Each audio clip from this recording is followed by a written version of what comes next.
ధర్మాన్ని నిలబెట్టడం కోసం చేసే ప్రతి మాయ ధర్మమే అర్చన. న్యాయాన్ని గెలిపించడానికి ఆడే అబద్ధం కూడా సత్యంతోనే సమానం. ఈ లోకంలో పుట్టుక ఉంటే గిట్టుక తప్పదు.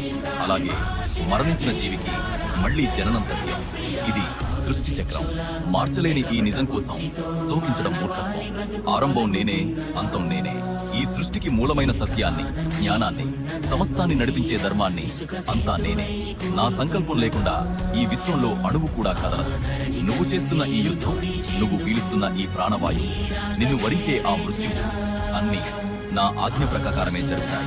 నువ్వు కేవలం ఒక నిమిత్త మాత్రుడివి మాత్రమే.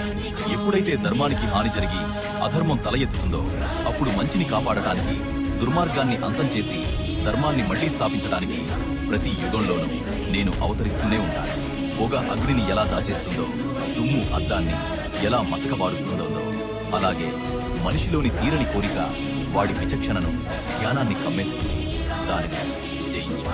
కష్టాలు వచ్చినప్పుడు కుంగిపోనివాడు, సుఖాలు వచ్చినప్పుడు కుంగిపోనివాడు, ఆశ, భయం, కోపం ఈ బంధనాలను వదిలేసిన వాడే నిజమైన స్థితప్రజ్ఞుడు.